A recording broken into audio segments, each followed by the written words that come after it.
sages gagnent avant de combattre et les ignorants combattent pour gagner, a affirmé Sun Tzu dans l'art de la guerre. C'est pourquoi Abraham Lincoln disait que si j'ai 1 heure à couper un arbre, je prendrai 55 minutes pour aiguiser ma hache. Si vous venez de me découvrir, moi c'est Adama Sawargo. Dans cette chaîne, je parle du business, je parle de l'éducation financière et de la technologie. Si une thématique vous intéresse, est-ce que vous êtes au bon endroit? N'oubliez pas d'activer la cloche de notification pour en profiter des éventuelles vidéos que je partagerai sur la chaîne. Dans cette vidéo, je vais vous partager la méthode DEC pour réussir dans n'importe quel domaine. Qu'est-ce que c'est que la méthode DEC? La méthode DEC, c'est la discipline, c'est l'énergie et la compétence. Et premièrement, nous allons parler de la discipline. Qu'est-ce que c'est que la discipline et pourquoi la discipline est extrêmement importante dans le business? La discipline est la capacité de faire quelque chose de façon régulière tous les jours, sans sauter un seul jour. C'est pourquoi le docteur Colonel Nubisi disait que le talent s'arrête là où la discipline commence. La discipline elle est plus importante que le talent. Sans le talent, sans la discipline, ça va être difficile de pouvoir même exprimer le talent. Parce que le talent s'accompagne avec la discipline. Ce qui fait que la discipline est l'un des éléments les plus importants. Si vous allez remarquer, même les grands succès, comme les Usain Bolt, comme les Cristiano Ronaldo, comme les Michael Jordan, les Michael Jackson, tout. Même les grands succès comme les Bill Gates, les Warren Buffett, les Brian Tracy, les Robert Kiyosaki, les Tony Robbins. Même les grands succès en Afrique comme les Karamo, le coach Simon Ouedraogo, les Justin, les Amadou Seka, les Claude Nubisi. Vous allez rencontrer que dans tous les succès, la première étape c'est la discipline. Puis ces individus ont adopté une discipline extrêmement rigoureuse dans leur vie. C'est ce qui leur permet d'atteindre leurs objectifs, peu importe l'objectif qu'ils se sont fixés. Donc le talent s'arrête là où la discipline commence. La discipline elle est plus importante que le talent.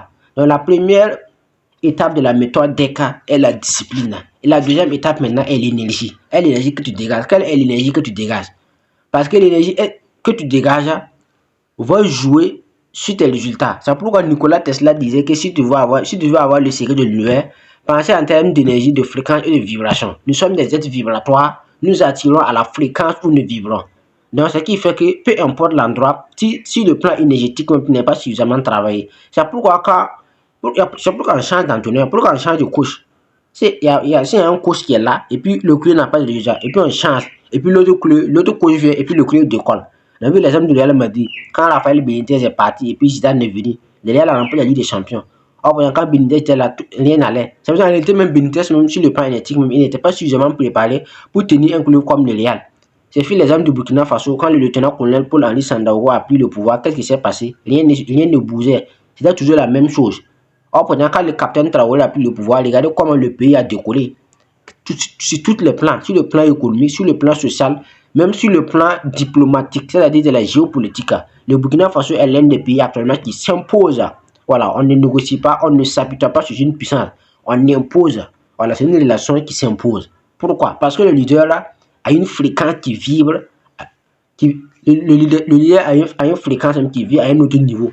Or, pourtant, quand les autres personnes étaient là, ça ne donnait pas. Même les rocs, ça ne donnait pas. Pourquoi? Parce que ces gens-là n'ont pas, leur énergie n'est pas suffisamment travaillée. C'est pourquoi quand ils prennent la tête d'un pays ou d'une nation, ça ne donne pas. Même chose que les entraîneurs. Même chose que certains dirigeants, certains DG. C'est pourquoi même pour nommer non pas un DG au hasard. Ils se nomment un DG au hasard, tu vas faire faille. Voilà, tu dois d'abord nommer un DG qui est hyper cultivé. Un DG qui est hyper cultivé, un DG qui a un esprit de discernement. Voilà, sinon si tu nommes un DG au hasard seulement, ton business va faire faille. C'est pourquoi les hommes riches ne nomment pas les DG au hasard. Si on prend l'exemple des Aliko Dangote, les Bonkongo, les NASA, ce ne sont pas eux qui nomment un DG au hasard. Voilà, quand tu nommes comme DG, il sait réellement de quoi tu es capable. Voilà, donc il sait réellement l'énergie que tu dégages. Il sait que quand tu vas prendre la tête de l'entreprise va forcément décoller d'une manière ou d'une autre. Donc, tout part de l'énergie que tu dégages. C'est pourquoi T.E.K. disait dans les secrets des millionnaires que les secrets de l'univers consistent à augmenter ton énergie. Et plus tu le fais, les gens seront naturellement intéressés vers toi. Et quand ils se présentent à toi, donne-les ta facture sans hésiter. Donc, tout part de l'énergie. Donc, l'énergie, ça se travaille. On n'acquiert pas, l'énergie, ce n'est pas quelque chose qu'on acquiert du jour au lendemain. Ça se travaille, au fait. Tu dois faire un travail spirituel intérieur pour pouvoir égorger une certaine énergie. C'est pourquoi il y a certains individus, sa seule présence même dans un endroit même apporte la paix. Et quand il vient dans un endroit même, les gens sont deviennent hurlés. Ça veut dire quand il y a la bagarre dans un endroit et quand le gars apparaît comme ça, Ceux même qui faisaient la bagarre commencent même à se calmer parce que l'énergie que les gars vient, c'est une énergie qui est tellement puissante et une énergie de paix. Donc quand le gars est à un endroit seulement, on ne peut pas avoir des bagarres bizarres là-bas. Et également certains patrons aussi, il est tellement travaillé sur le plan énergétique que même ses employés même ne peuvent pas lui dire la vérité. C'est pas parce qu'ils ont peur de lui, mais sur le plan énergétique, le gars il est suffisamment travaillé. Donc souvent il paye mal ses employés. Puis les employés disent qu'aujourd'hui là on va lui dire la vérité. S'il vient seulement on va lui dire la vérité. Donc quand le gars vient, quand il descend de son véhicule même, tous ses employés même baissent la tête comme ça. Ils ont peur même de le légaliser. Pourquoi? Parce que le gars, il est suffisamment travaillé. Quand il fixe les yeux sur toi, tu n'as pas le choix que de craquer. Donc, parce qu'il est suffisamment travaillé sur le plan énergétique. Donc, c'est pourquoi ils arrivent à dominer ses employés. Ses employés ne peuvent pas lui dire la vie. C'est pas parce qu'ils ont peur de lui. Mais ses employés ne sont pas suffisamment travaillés spirituellement, émotionnellement et voire même physiquement. Donc, ce qui fait que, comme il est dominé, donc ce qui fait qu'ils ont peur de lui en réalité. Donc, le deuxième secret de la méthode DECA pour le jeu de n'importe quel domaine est l'énergie. Quelle est l'énergie que tu dégages? Même quand tu pars en banque pour prendre un crédit bancaire, le banquier même regarde même l'énergie que tu dégages. Et quels sont les projets que tu as déjà tenus? Si tu n'as jamais lancé le projet, ça va être très difficile de voir un crédit bancaire. Parce que le banquier même sait que non seulement tu n'as pas l'expérience, tu n'as pas la compétence, tu n'as pas l'énergie, tu n'as pas l'énergie qui te faut. Mais si quelqu'un a déjà lancé 10 projets qui a fait faillite, quand il a son 11e projet, le banquier ne discute pas de beaucoup, puisque le banquier sait qu'il a de l'expérience, il a une énergie qui est suffisamment travaillée. Donc forcément, la probabilité qu'il échoue est très faible. Donc la deuxième étape, c'est l'énergie. Et la troisième étape maintenant de la méthode DECA, c'est la compétence. La compétence est l'un des choses les plus importantes qui différencie les humains. C'est pourquoi quand vous allez prendre les grandes puissances, que ce soit les États-Unis, que ce soit la Chine, le Japon, l'Inde, la Corée, le Brésil, le Venezuela, tous les pays qui ont décollé, c'est grâce à la compétence. On ne peut pas développer un pays avec la théorie. La preuve, un pays comme le Japon a supprimé certaines matières littéraires et certaines filières littéraires. Quand vous partez au Japon actuellement, ils ont radié même 80, il n'y a même plus de filières littéraires. Ils ont réduit au maximum les filières littéraires. C'est-à-dire les filières qui n'apportent rien au pays. Voilà, les filières littéraires, les matières bizarres qui n'apportent rien au pays. Les Japonais ont supprimé ça du système éducatif. Au Japon, actuellement, c'est sciences, technologie. Et il ne fait pas de la littérature. Même chose que la Corée. Même chose qu'un pays comme le Portugal n'exploite sur son sous-sol, mais c'est un pays développé. Pourquoi? Sciences, technologie. L'Amérique, je n'ai pas besoin de vous dire. Vous savez ce que c'est. Quand on dit les États-Unis de l'Amérique, vous savez. Un pays comme Dubaï. Vous savez ce que ça veut dire. Quand on parle des pays émiratis, Dubaï, c'est la capitale économique. Et Abu Dhabi, c'est la capitale politique. Et c'est 7 pays qui sont fondus pour créer les pays émiratis. Vous savez la technologie qui est là-bas. Là-bas, ce n'est pas la théorie. C'est scientifique et c'est métaphysique. Même chose que la Chine. Actuellement, là où la Chine est, même l'Amérique a perdu la Chine actuellement. Voilà. Même l'Amérique, sur le plan technologique, l'Amérique a perdu la Chine. La preuve, TikTok est en train de contourner le monde. Pourquoi Donald Trump voulait interdire sur les États-Unis? Parce qu'il sait que s'il laisse TikTok, YouTube même risque même, en tout cas, YouTube ne va pas disparaître, mais ça va le dire même. Voilà, ça veut dire en tout cas, TikTok est en train de prendre de l'ampleur que même les développeurs de YouTube, de Facebook ont peur. C'est pourquoi ils ont voulu même supprimer TikTok sur le territoire américain. Parce que la Chine, c'est pas du jeu. Donc, là, tout ça, c'est quoi? C'est la compétence. C'est la compétence. Mais pourquoi l'Afrique ne décolle pas? Puisque l'Afrique sont dans la théorie. Nous sommes dans bosser les théories. Nous sommes dans réciter les Corans, réciter la Bible. Cela ne veut pas dire que c'est pas bien de réciter le Coran et la Bible. Même en Arabie Saoudite, les Arabes maîtrisent le Coran et la Bible. Mais en deçà de ça, ils apprennent la science et la technologie. Voilà.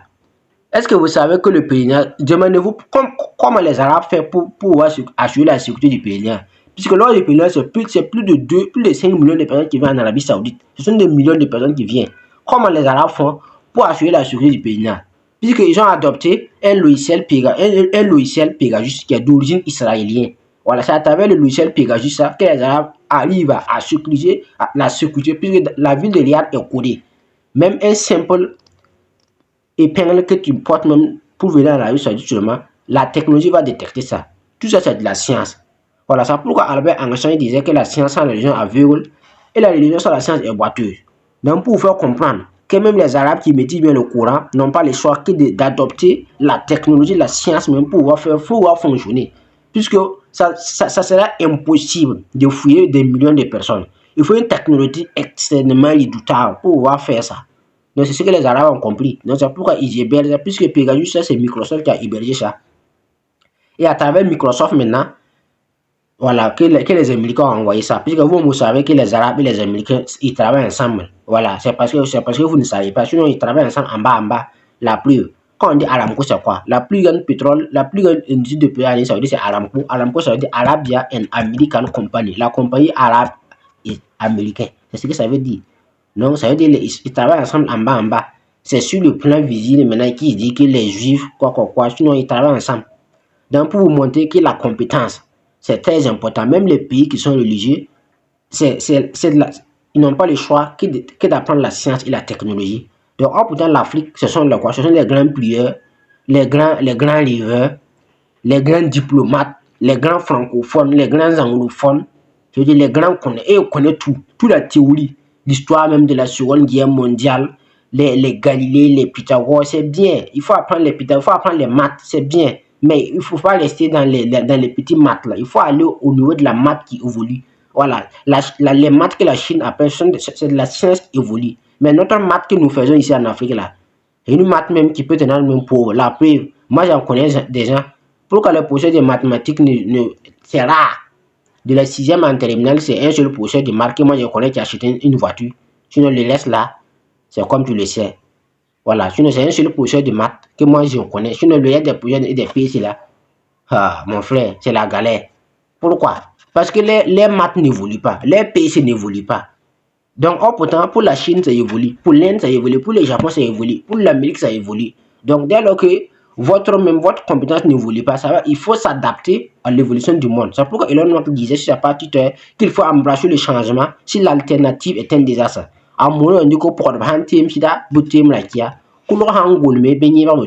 C'est comme ça.